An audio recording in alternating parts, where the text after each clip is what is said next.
Welcome to The Explainer. Today, we're diving into a pretty radical idea.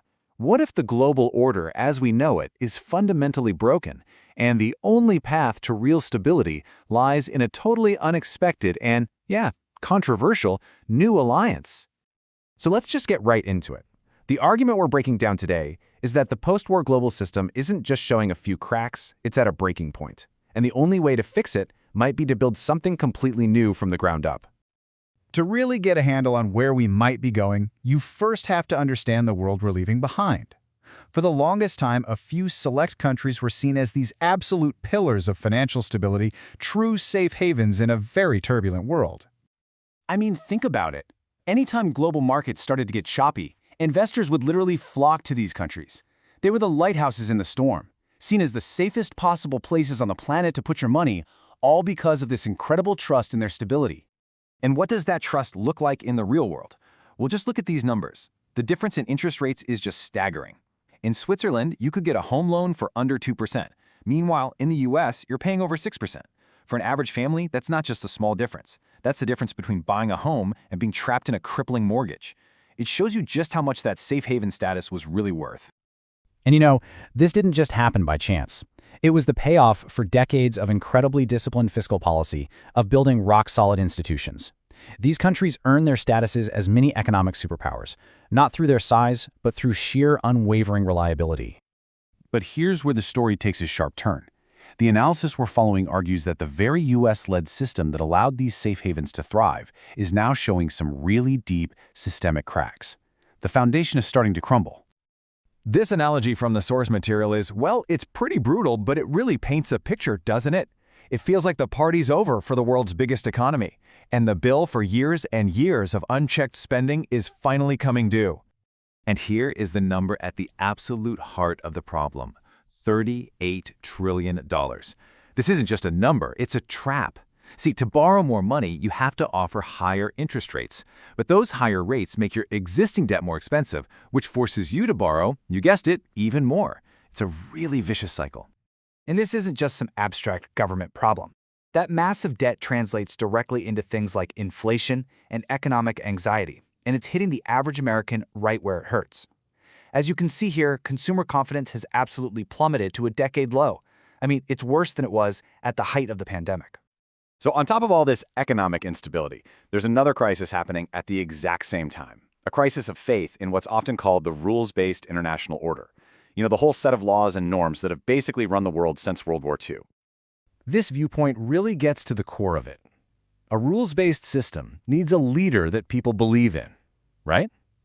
But when that leader, in this case the US, starts bending or even breaking the rules to suit its own needs, the whole system starts to lose its legitimacy. That moral high ground, it just kind of vanishes. The source uses this pretty provocative comparison to make its point about double standards. On one side, you have the US and Cuba, a decades-long economic blockade, open threats of military force. On the other, China and Taiwan. Sure, huge political tensions, but also incredibly deep economic integration.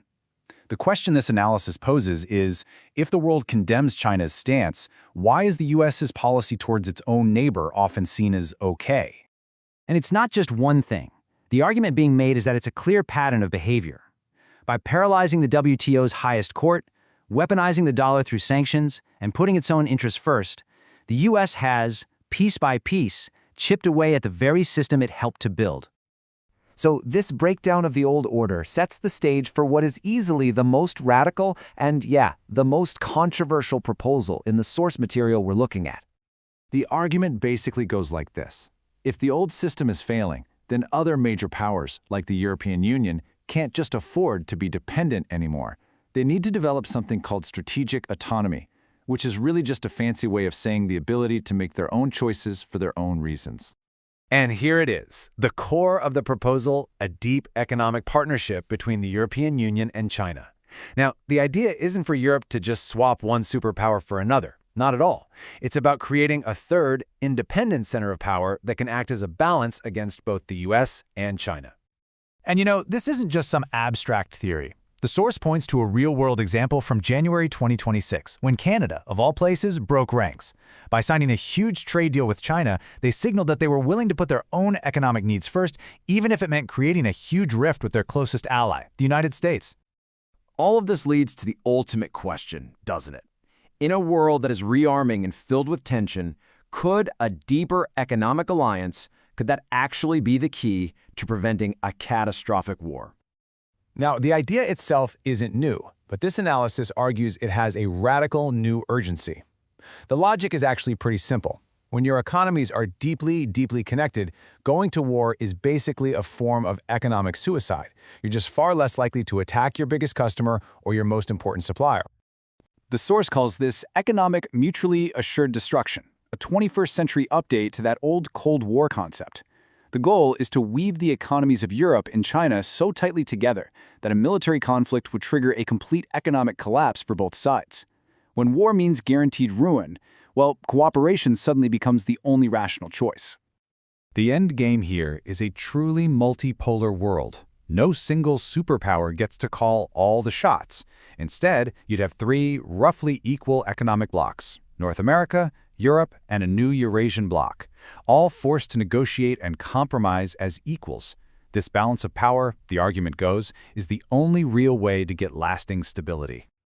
So, just to be super clear, this strategy is presented not as a choice between America and China, but as a third way. It's not about being pro-China or anti-America, it's about being pro-stability. It's about building a bridge to prevent a disastrous collision between the two giants.